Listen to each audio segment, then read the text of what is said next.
Silence.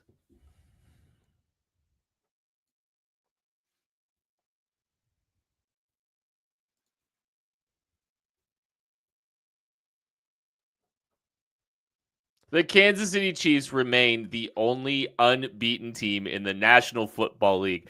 How'd they do it? And what's keeping them from winning against Buffalo? Let's talk about it.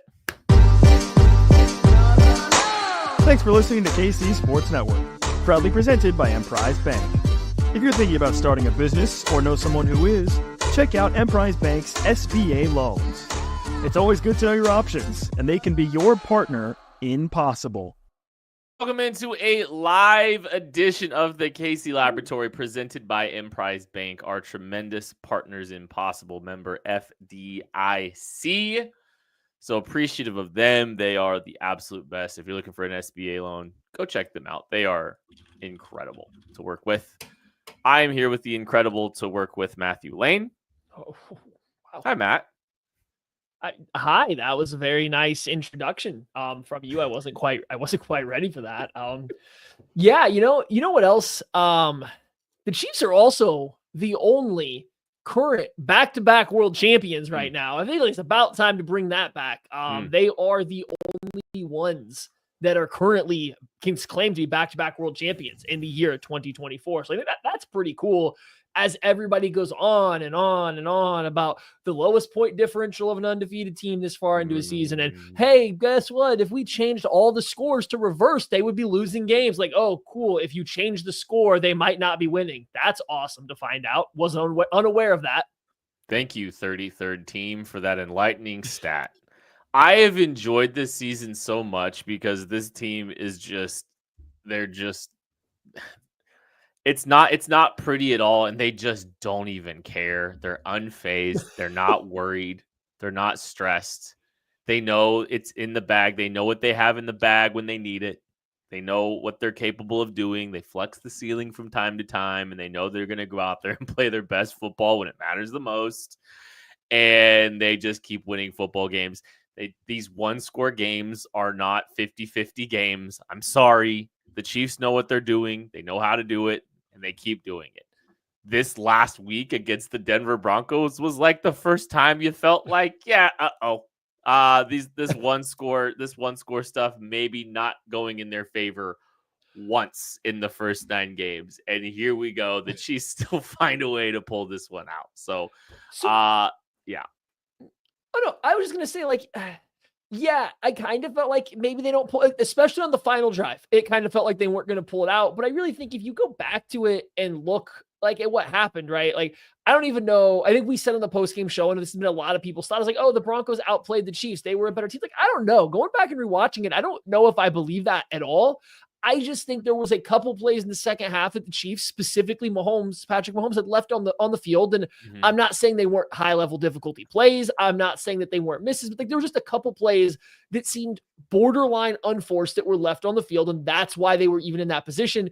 You change just one or two of those, and like this game goes from, oh, this is a one-score sweated out win to it looks like a comfortable divisional win that the Chiefs played on a short week that they were trying to get out. So like, I don't even know. I'm even stepping back. I'm even walking back a little bit from my take that like the teams kind of played even, or the Broncos might have even outplayed them. It really on a rewatch, I feel like the Chiefs are still probably the better overall team, even if they had some, issues that we're going to talk about a little bit later. A couple of those like small plays are the 50-50ness of it, right? Like that's, like I think that's where the 50-50 of it finally showed up. I think is like, oh, a couple plays here or there. Like that's the definition of some of those games that other teams are used to playing that are a little bit more 50-50 when it comes down to it. But I wanted to, I think I wanted to kind of just start this show with the man of the hour that deserves all kinds of love, and that's Leo Chenal. So Leo Chenal has now made impact on the offensive, defensive, and now the special team side of the part of the football, like side, third, whatever. Man, I love this kid, man. I just love this kid. I love the fact that he was the one that made this play. And he's just this like unique, rare, special football player where he's a very defined role in what he does. And it's not like he's this every down superstar, But when you're talking about building a roster, you want guys like Leo Chenal on your football team. These are the kind of players that make up the championship DNA. And it shows up yet again, this time on special teams, using that grown man strength, running over a dude and being able to extend with a full jump after knocking this dude over to make this play. Like, that is just like, what a special moment for that kid. And I'm a big Leo Chenal fan. We've been big Leo Chenal fans on this show this season. And he does something yet again that's deserving of some praise. Yeah, it goes beyond Chenal too. I think he was the one that gets the block, and he's like the one that's kind of in the center of this, blowing up the blocking unit for the Denver Broncos. But George Karlaftis was also in there and plays a role. Derek Nottie is actually involved in this one and plays a role. I believe Jack Cochran was on the other side flanking Leo Chenal. At least he was in one of the earlier ones, because I think there's some people, Dan Orlovsky, Pat McAfee, there's been some people that have talked about this and how, hey, if you go back and watch all of the Broncos kicks, the Chiefs actually kind of dialed in on something. They found something that was on film, and Denver Broncos beat, or people that cover the team, also wrote about how this has been an issue for them for the past few weeks now.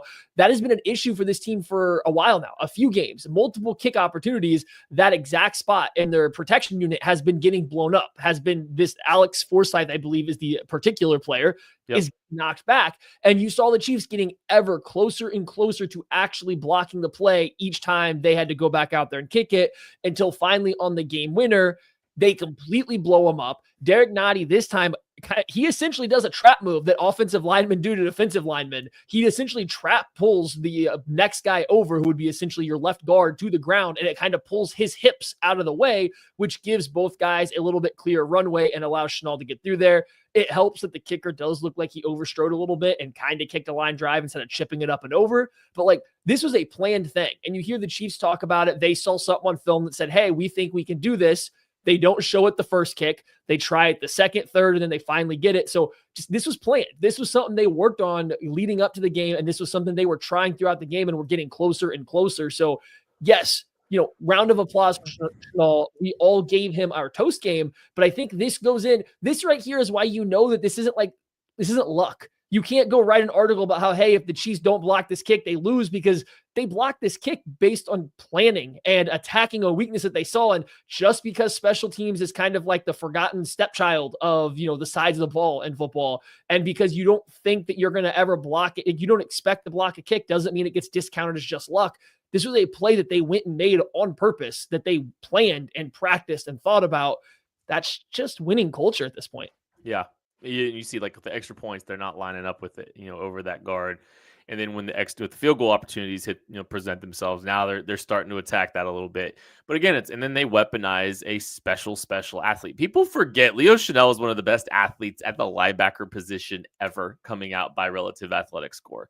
Just like the height, weight, speed, freakishness of Leo Chenal. And you saw him jumping up the bus with the Super Bowl celebration, and you saw him being able to give that full extension in that situation and calling a shot. He knew it was coming. Like, that's the thing that's so impressive about this. And when, like, you kind of pair the fact that this team shut out the Broncos for over 30 minutes of this game on defense, and then, like, they called their shot and they knew that block was coming because of how they've been able to, come close, and, how they had that ready. Like, I don't know, man. It is starting to, you start to see some of the reasons why, they deserve some credit. Maddie, are you trying to plug that beautiful shirt that you are wearing right now? Yeah, that's what I was doing. I definitely wasn't trying to act taller than 5'9" because of the chat or anything. Oh, okay. Well, this is a good opportunity for us to talk about the new shirts. These are the good old days of Kansas City.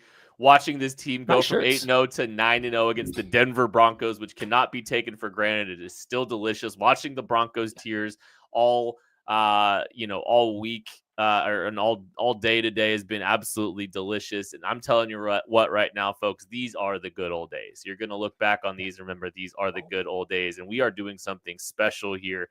We are giving 2 tickets and a parking pass to Chiefs Texans. What you have to do, you buy some merch at shop.kcsn.com in the next couple of days here. You're going to be entered for a chance to win those tickets. and then watch Wednesday's episode of The Lab to see if you have one. So take advantage of that. ShopKCSN.com. Link is in the description of this show. ShopKCSN.com. Get one of those sick shirts. I got one on the way too, so I cannot wait. And like Tucker told everybody in the postgame show, right? If you do the math, it is cheaper to buy a t-shirt or two than it is to buy tickets to the game. So if you buy t-shirts and win the giveaway, you are coming out way ahead. So, you always got to think about that, as Tucker likes to tell us. Yeah, that's just sound logic. Sound logic right there. Anyways, yeah, that's I don't know, man. It's been fun to watch Leo Chanel just kind of get better year over year. And you think about like, hey, look, he flashed in the Super Bowl his rookie year, and is like he started to play better, and he looked pretty good in the Super Bowl. Then last year comes along, and this team has slowly figured out how to weaponize Leo Chanel to the point that he's been an impact player this year in a very defined, limited role, but very, very impactful. And the Chiefs found a way to leverage that guy on special teams, and they used him in the biggest moment. That was really cool to see. And so I'm really happy for Leo Chanel. I'm really happy that this team was able to get out of this game against the Broncos with a victory. Doesn't mean there's not still stuff that needs to be addressed if this team is going to do what they ultimately do. And I think one of those big things is the left tackle position, right? It's back to that. That was something that was a point of discussion a lot last year too, amidst all of if the receiver issue wasn't as like abysmal as it was last year, the left tackle position might have got more flack than it did, right? And I think it was still some points of contention at times, and Donovan Smith played the vast majority of the season there at the left tackle spot, and then Wanya Morris played a little bit of snaps there. This week we got a chance to see Kingsley Suamataia for the first time since he had been benched in week 2 against the Cincinnati Bengals, and another mixed bag, I would say, from Kingsley Suamataia. Mixed bag. It was mixed bad. Mixed bad is what I meant to say. It was a rough game for Kingsley. It was a tough one. I don't know if there's any other way to like sugarcoat or anything. Like, it was tough for Kingsley in this game. Yeah, I think that's putting it lightly. And like, you don't want to pile on a guy that, like, I think it's very clear he wasn't having his best even day for the Chiefs, right? Like, as bad as that Bengals game was earlier the year against Trey Hendrickson, this was a worse performance. And like, you don't want to pile on a guy that's clearly not ready for that spot, had to step in a tough moment. He's working through how to get used to the NFL as a developmental tackle that many of people were screaming from the rooftops that this guy might not be ready year one based on his experience and play in college. And that's kind of come to fruition. So in terms of like trying to bury him going forward, I think fans got to slow way down, let him get used to being in the NFL, let him get used to the position, get NFL coaching. So it's not like he got the best offensive line coaching at BYU compared to what he's going to get at the NFL. It was a short period of time. It was an air raid offense, right? Like, there was a lot that was working against him being an impact player early on. That said, for this year, this team cannot put him out there for significant snaps anymore. It just can't be done.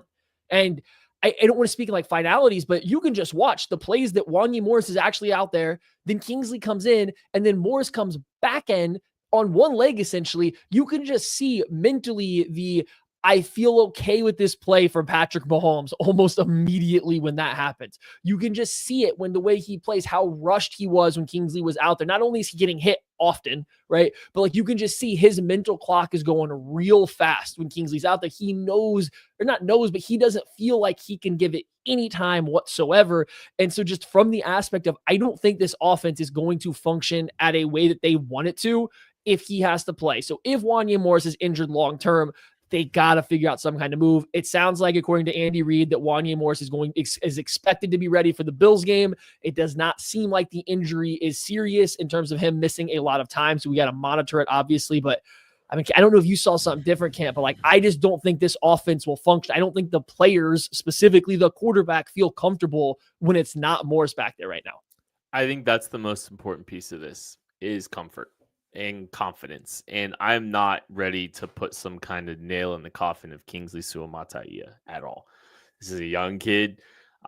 He's barely 21, and he was a project. And like, the Chiefs had a lot of optimism for him They had a lot of optimism for him heading into the season. It was kind of a not really all that much of a competition coming into training camp. Basically, they gave Kingsley the job and said, we're going to throw you to the fire. We think you're ready very quickly. You heard. And here's the thing, like Louis Riddick's hit rate on knowing what is looking good in training camp has been pretty good in the past. And he was very high on Kingsley Suamataia very early. And that kind of, created some more sizzle. And I remember even after week 1, you were like, hey, look, it was a mixed bag with the Ravens, but there's a lot of good there. You can see like, hey, if they can just keep working and give him those opportunities, trial by fire, week over week.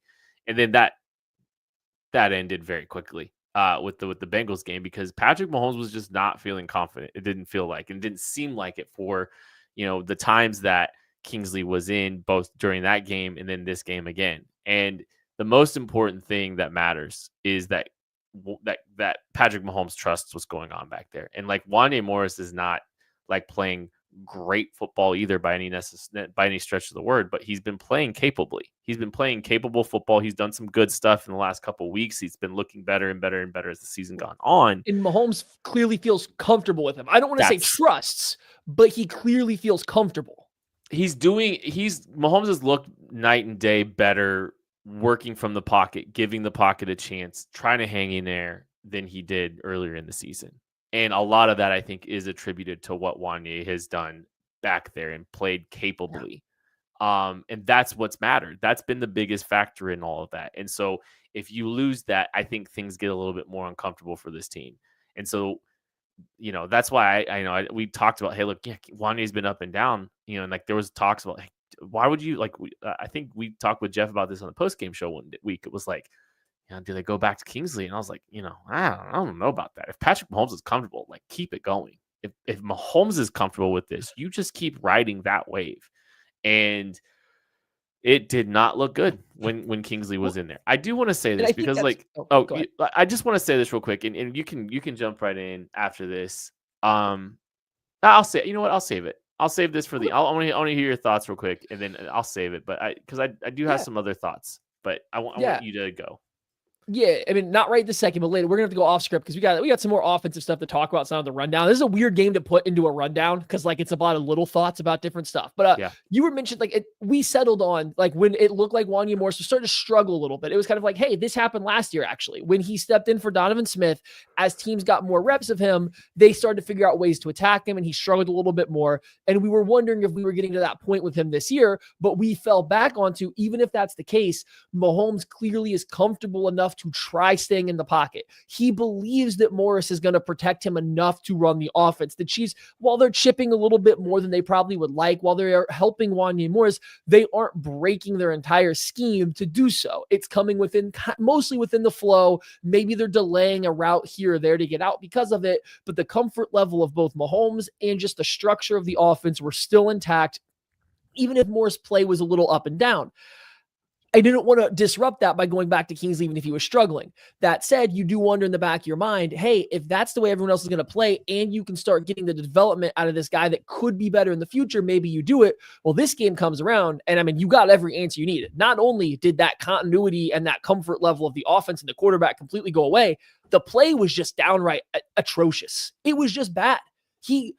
There was more pressures in this game of an offensive tackle not even touching a pass rusher than I think you have seen up to the point this year, not from Kingsley in a game. It was just bad. And it's harsh. It's straight to the point, but I don't have a better way to describe it. They're even chipping him. And even watching how he tries to handle a chip help, he doesn't seem like he's getting it right now, which means just more time to develop. But when he gets a chip help, he's not using that time to get into an advantageous position. He's just blocking like he normally would, like it's a double team and that guy's not leaving. Multiple times he did get chip help, and then the rusher just ran right by him when the chip released because he wasn't in position. He wasn't properly using any kind of technique. And I think I even said this after the Bengals game. He doesn't seem to understand how to utilize his chip help when it comes. It was even more obvious in this game. They wanted to double chip at times.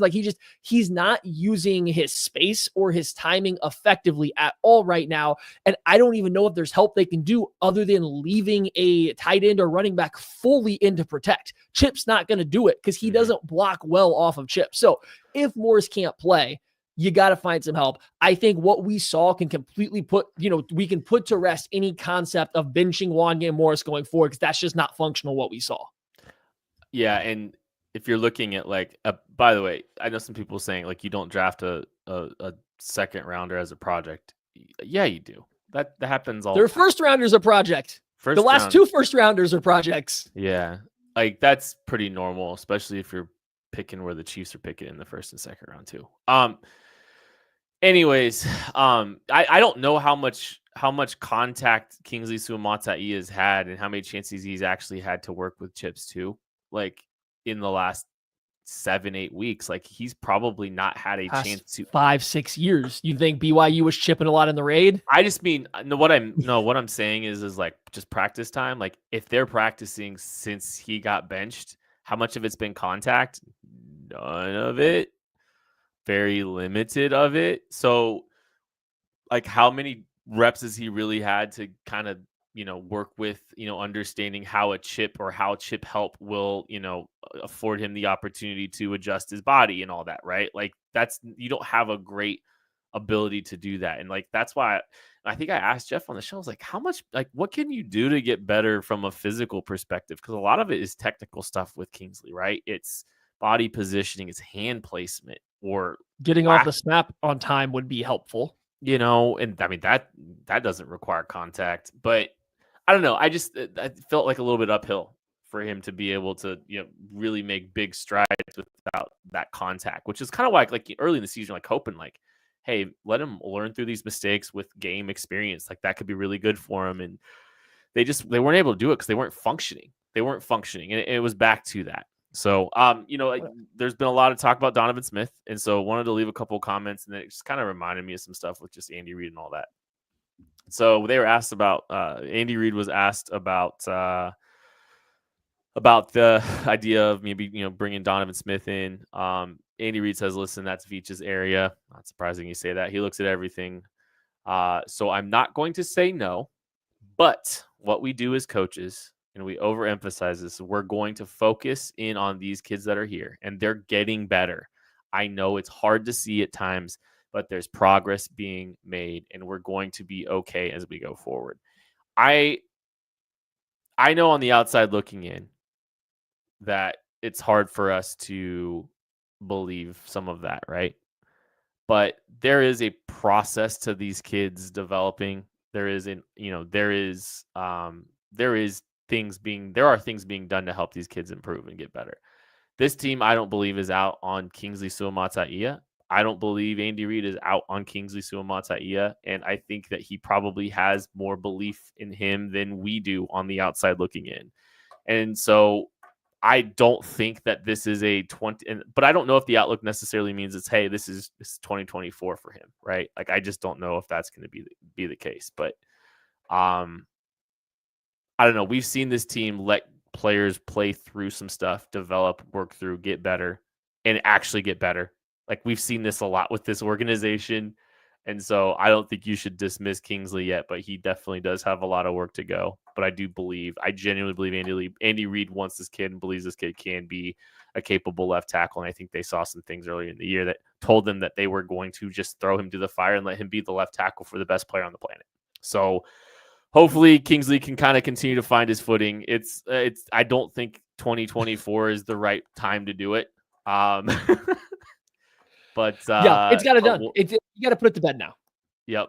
But just don't give up on this kid entirely, because, we've seen this team believe in some players and then get better. So, and they won't do that. They'll come back next year and he'll have every opportunity to win that starting job again in training camp. And we'll see how Morris plays, right? But if we were to say, if the season magically ended right now and we were just in training camp, you would even probably put the odds at Kingsley winning the job again in the offseason, just because that's how this year started. And you would anticipate growth over the year, over more NFL coaching. It just might be a little bit tighter. So you hope that happens. We will see going forward if that is.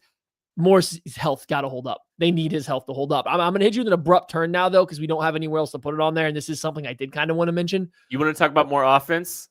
Yes. We're going to take a break and we'll talk about more offense right after this. God. Shop Chiefs tickets and more with no fees. Plus, save big with code KCSN at ticketsforless.com, the official ticket provider of KC Sports Network. Thanks, everyone, hanging out with us tonight. Appreciate you. Fun celebrating a 9-0 win. And yeah, look, like there's things that can keep this team from winning a Super Bowl.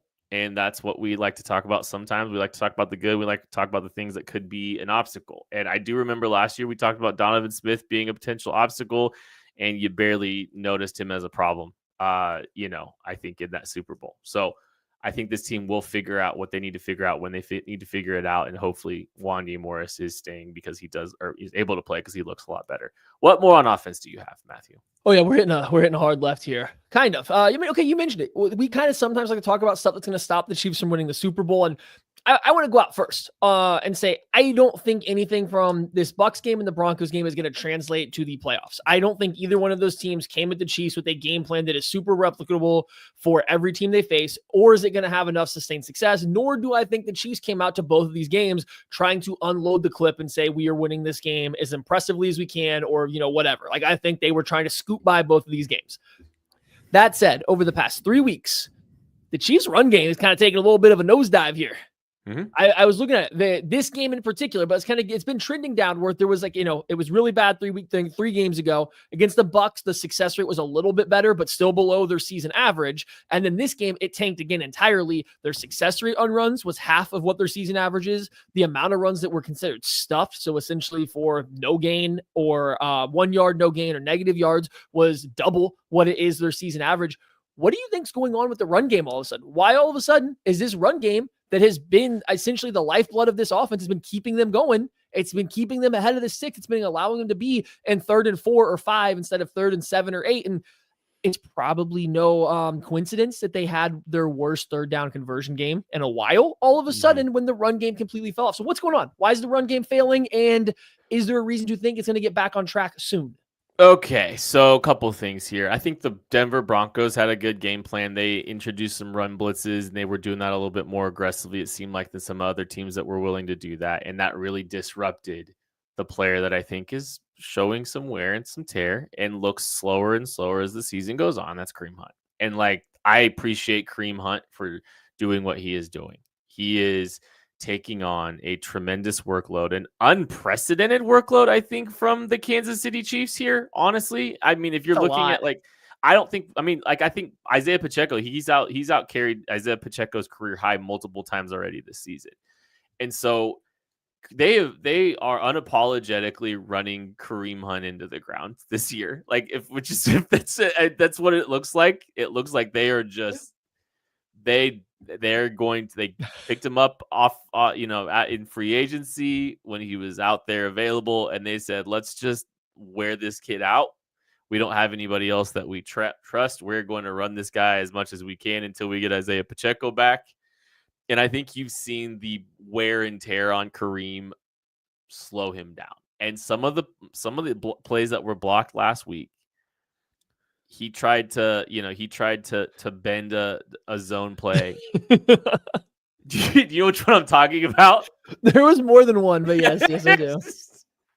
And it just, he couldn't do it. He just couldn't do it. And this is trying to be fair, but I'm acknowledging, hey, look, it's not been good. He has not been good. While also appreciating the fact that he is taking on the workload he is, because he's carrying the ball more than any running back we've seen in the Andy Reid era, it feels like. And he's doing what he can with it, but he can't do much with it right now. And I think that's a big piece of this, honestly. I think that's the biggest piece for it, because a lot of stuff was still well blocked, I thought, in this game.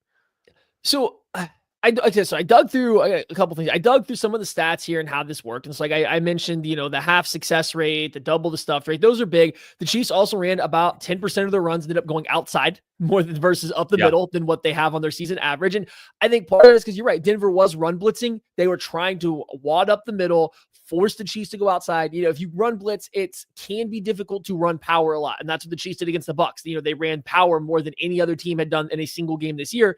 If I'm sending backers early and I'm spiking guys, you can shoot the backside gap and you can get in the backfield in the gap that the puller makes, like leaves in there. You can beat the puller to a spot. So it can be hard and against a good defense to, handle some of those run blitzes that way. So maybe it forced the Chiefs' hand a little bit, but the Chiefs did get forced to run outside a little bit more frequently in this game, which is clearly not Kareem Hunt's strength at this point in time. I will say though, Kareem Hunt, I agree. The wear and tear is probably getting to him quite a bit at this point, right? Like it is, I think his rush yards over expectation this game was the lowest it had been this season. And again, below the Chiefs average. Like that means in particular, the running back is the reason, according to Next Gen Stats, which is all just GPS tracking, but over time, it kind of gives you a decent picture. This was their worst performance. And that does fall a little bit more on a running back when they are getting less than what, is expected based on the blocking. So yeah, I think wear and tear plays a role. It's odd though that he had some explosive plays in this game. I think this game had his most explosive plays in the passing game. He actually made guys miss in the open field. He had a couple long catches and runs, but he wasn't doing that at all though, right? They weren't. I'm not going to say he sit there and juke somebody or completely truck someone, but when he got in the open field, he did still look like he had, the same level of to make someone miss that he did when he first signed. So I don't know. I don't know entirely what to make of it other than the Broncos did a good job wadding up the middle of the middle of the line of scrimmage. They forced the Chiefs to run outside, and I think that was a problem. The reason though that scares me, the Broncos barely played a heavy box. They played in a light box 5% or a heavy box 5% of the time. They were stuffing this Chiefs run game from a light box. And Broncos defense is good. I don't think their run defense is elite. Their run defense isn't the Chiefs run defense. So to get stuffed this badly by them when you really could have used to rely on that run game to protect your left tackle that had to come in, that's just worth noting. If this becomes a longer term trend, notable, because I think the Chiefs really do need that run game to maintain that level of success, not explosives, but success to help the rest of the offense. And this game was it's going to be interesting. Was this just the Broncos cared a little bit more? Sounds like they kind of took this game seriously, or was it something specific that happened? We'll see. There was just some of the takeaways I had was forcing the Chiefs to go off tackle or, out wide. A lot of bad plays came from that. And I think the Broncos did it from a light box. So that's interesting. Yeah, but if you can force it outside, if you can force stuff to bounce, like light box, heavy box, that's where you saw, I'll say this, some of the stuff with Kareem Hunt out in the flat and catching the ball and the making people miss, and some of that was downhill, full speed. It wasn't stopping and starting. It wasn't changing direction. And that's where it just looked a lot rougher for him. I still think he can fall forward and he's very tough to tackle and he can, be physical with a ball carrier or with a tackler, right? But it's when he has to change direction, when he has to, the contact balance stuff, he might bounce off the first person, but he's not bouncy afterwards, right? He can absorb that first hit, but he's not able to continue to move forward the same way that he used to. And so that's where I think, I really do think a lot of it had to do with what they had, going on in the backfield, and you live with that, right? You live with that a little bit because, as right now with the personnel you have, you live with it. But I think they need Isaiah Pacheco back. I think they need him back, and hopefully they can get him back and, give yourself another back that's capable and a different type of player than what you're getting out of Kareem Hunt. But I don't know, man. I still attribute a lot of it to what we saw in the backfield, if I'm being honest. Yeah, and I want to be also clear. I think Mr. Kareem Hunt did a good job of taking contact in the backfield, for negative yards and falling forward for 1 or 0. He had a fair amount of plays where I think another running back for the Chiefs, any of them, pick a guy, probably loses a yard or two. Because there were some plays where he did have to kind of take contact immediately while sidestepping it and spinning and twisting and driving forward to just get back to the line of scrimmage. So he was still avoiding negative plays at a pretty good clip. It's just the Broncos had a very good game plan. And I think the run blitzing was a lot of it, forcing stuff wide. I just wanted to talk on the run game a little bit because this isn't a single game. This is 3 weeks now where it has been trending below their average. And, I know last week they kind of had a lot of fun stats, and we kind of remember in the second half that run game started to get going. I think we forget, though, at the end of the day, that was still like below their season average. Like that game last week against the Bucs, where they did seem like they got going a little bit in the second half and they had some explosives and the power run game was killing it. That was still below their league average if you break down all the numbers. So it's kind of been a trend lately, and it could be because Kareem Hunt's getting a little too much wear and tear. We'll find out. It sounds like Isaiah Pacheco again, another guy close to returning, hopefully pretty soon, not this week or anything, but like in the near future, near couple weeks, according to Andy Reid, is what the vibe we were getting from him.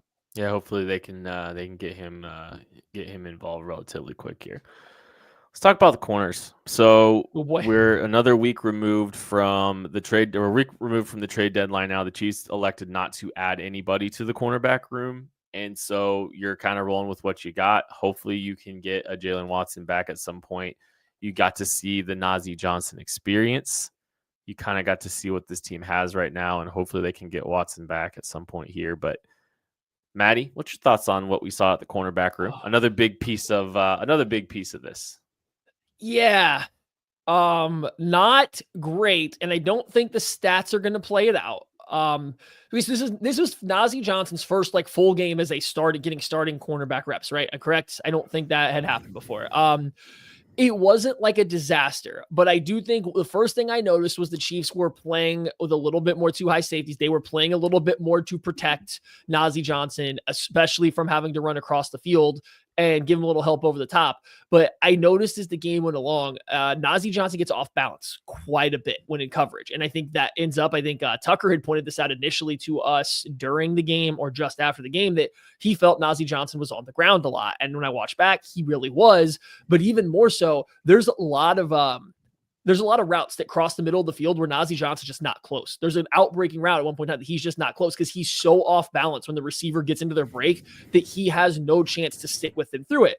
And like, okay, this is a guy making his first start. You think he's going to get over it. But where my mind immediately went to when I was watching the rest of the play, a couple of them, that impacts the safeties. A safety sees a guy coming across wide open because the corner's not on him. They have to react to that. So on Courtland Sutton's touchdown, you can watch Justin Reid. He's flying down to take the crosser away because the receiver's running away from Nazeeh Johnson. Now, is he going to get over the top and impact the Courtland Sutton touchdown? Or am I saying Trent McDuffie's not at fault for that? No. But if that safety gets to stay deep because your other corner's in a good position, maybe it deters that throw from being made because you have to account for him. He runs himself out of the play because there's a wide open crosser.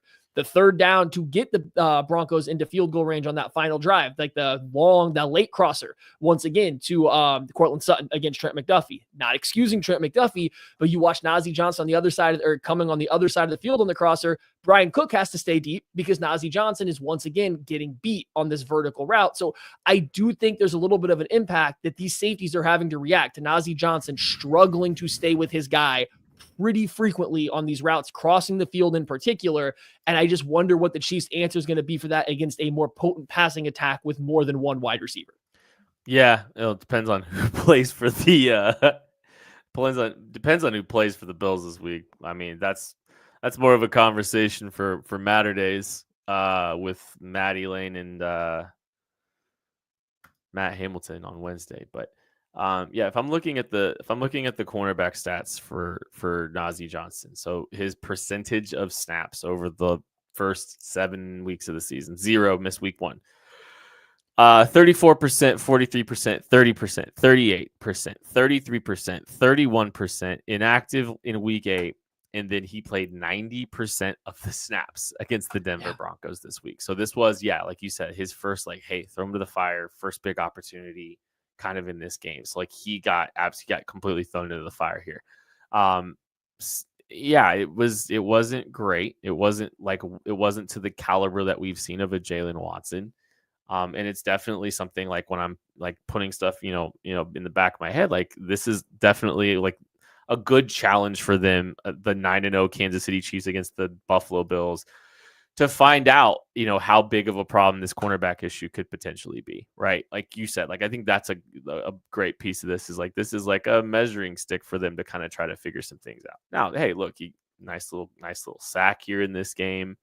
Very active in the run fit, 10 tackles on the day. So those are probably some of the things and the things that endear the Chiefs to a Nazeeh Johnson. you're just hoping you get a little bit more in coverage out of them.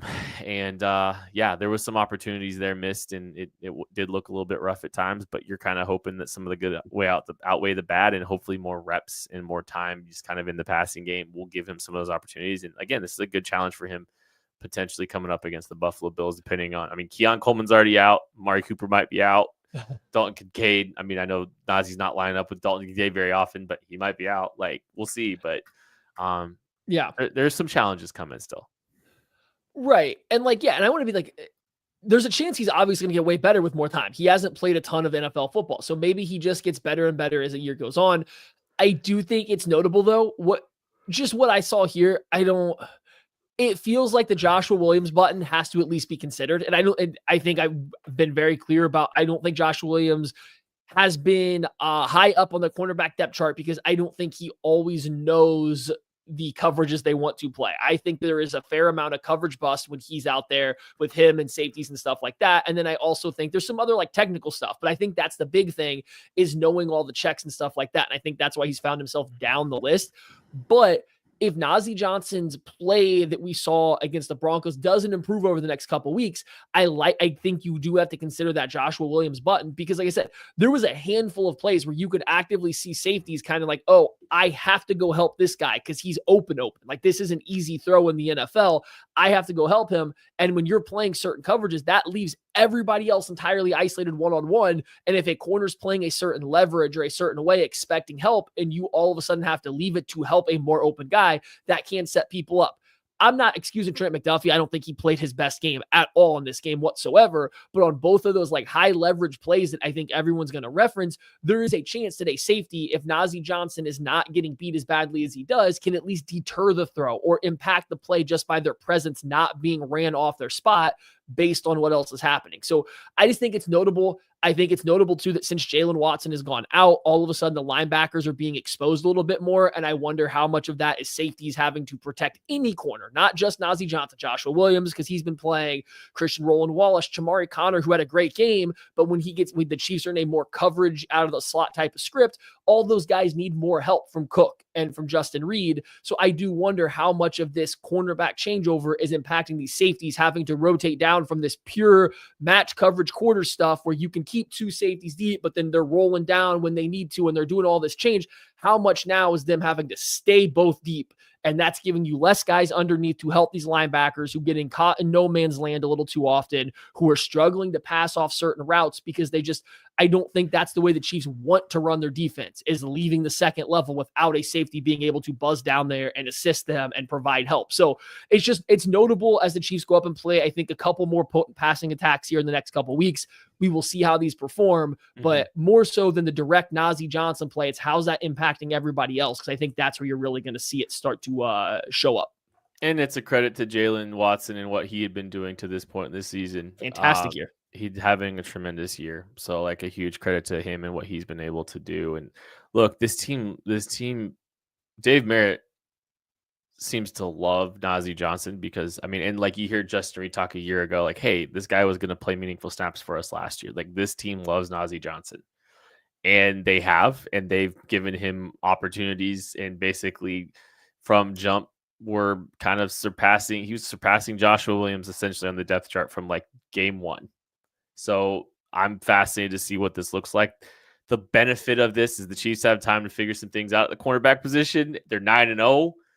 If they win against Buffalo, they are in ridiculous position to be the 1 seed, and they can work through a lot of stuff as they're trying to get things kind of trending in the right direction, both at the left tackle and the cornerback position. And they will be playing their best football in January, whatever that looks like.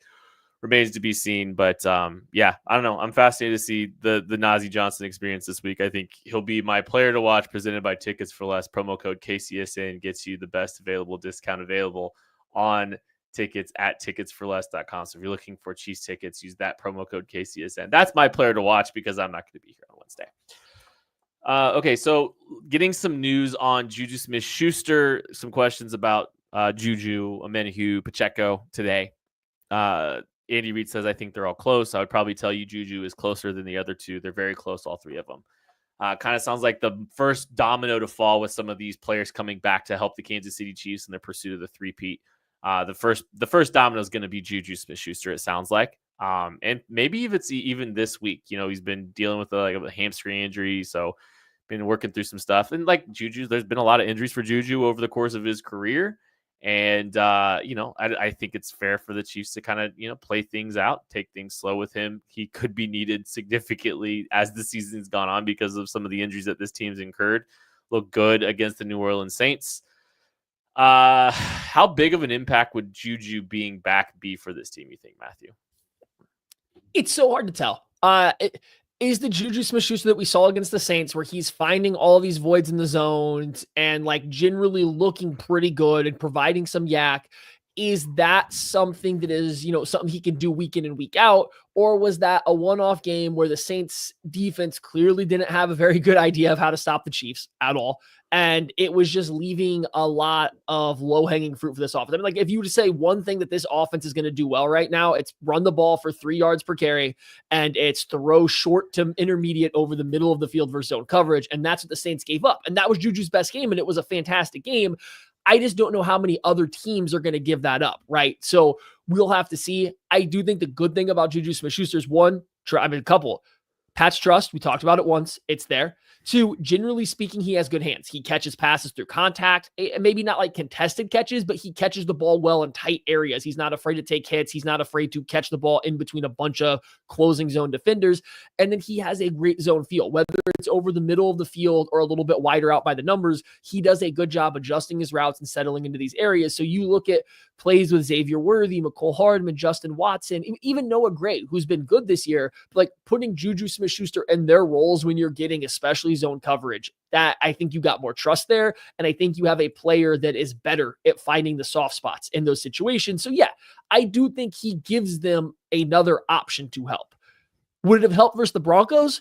I don't think so, because they just threw a bunch of man coverage at the Chiefs, and that's not where that's not where Juju Smith-Schuster, JJSS, that's not where Juju Smith-Schuster is really gonna win. That's not where his impact is gonna be, is against that, man coverage, especially tight man coverage. So we'll just have to see how teams continue to play them to see what his impact might be.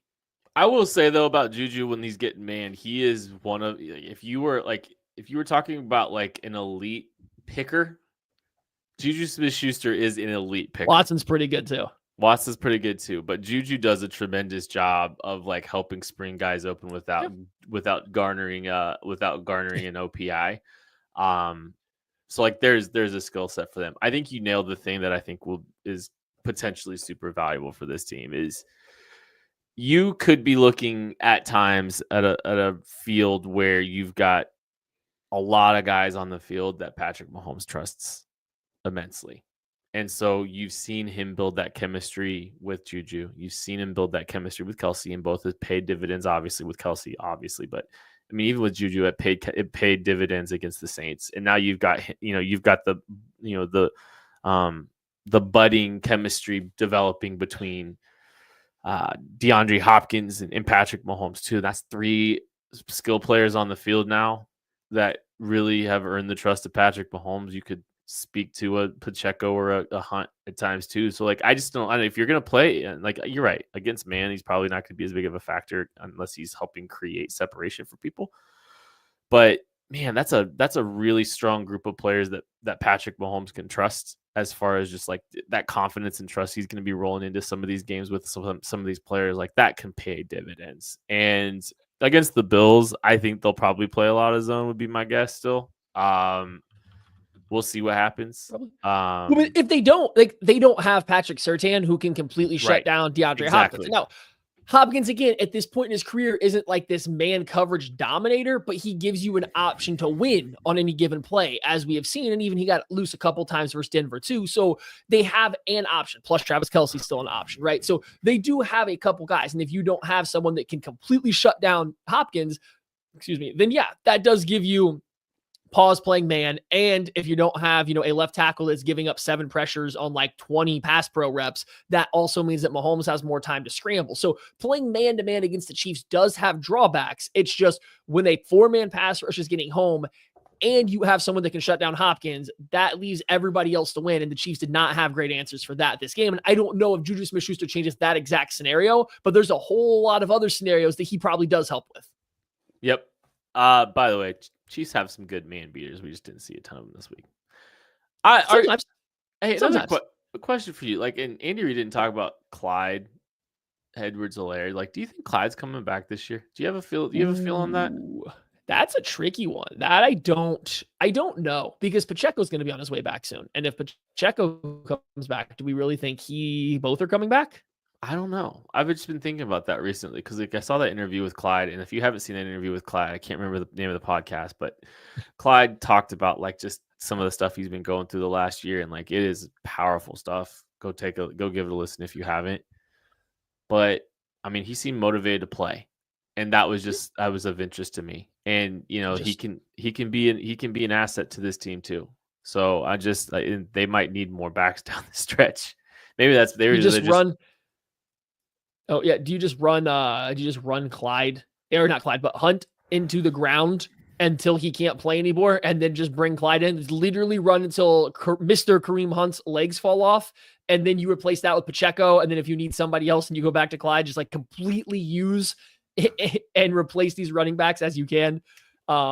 Yes, the Pivot Podcast, Ryan Clark's The Pivot Podcast with Clyde Edwards-Helaire. If you have not seen it, you should go find it and watch it. It's an incredibly emotional and telling story, and it sheds the perfect light onto why everybody that plays on the Chiefs team and in that locker room and in that building loves Clyde as the person, and why, we got to understand sometimes that athletes go through stuff that we don't know about that might impact what they do on the field, and they are not always just other people that we get to yell at all the time for performances on the field, because a lot of stuff goes into it. And I'm going to get out of this very serious moment by taking us back to Juju Smith-Schuster for a game for you to guess who leads the Chiefs in yards after catch per reception this year. Yards after the catch per reception. Yeah, who's the Chiefs' best yak per catch player so far this year? Is it Juju? No, it's Isaiah Pacheco and then Samaje Perine. But Juju Smith-Schuster is third. Yeah. On this team. And you can even go deeper if you want to go to next gen stats and like look at it based on like over expectation, because like running backs are expected to get yards after the catch when they're wide open on checkdowns. They're swing Rashee Rice is first. Yeah, Rashee Rice is first. Makes a ton of sense that he would be leading the team, and this is total yak over expectation. He's first. Kareem Hunt second, so that's good. Juju Smith-Schuster's third. That's insane. For a guy that has 12 targets, he is third on this team in yards after catch over expectation. That means, he's had a positive impact in the yak game. If you want to feel really, really sad, there's a lot of players below that on this list. This Chiefs team went from one of the best yak teams in the NFL to one of the worst real fast when Rashee Rice went down. 9-0, baby. That is true. It is true. And we'll see if they can get to 10-0. We'll find out here. We'll find out here on Sunday. That is going to do it for this episode of the KC Laboratory. What if I have more? No, it's time. Okay. Thank you so much for listening, watching, supporting. 60 minutes. We love you. We appreciate you. We'll catch you later. No more content for you guys. Nope. You're not. No more soup for you. Nope. I got it.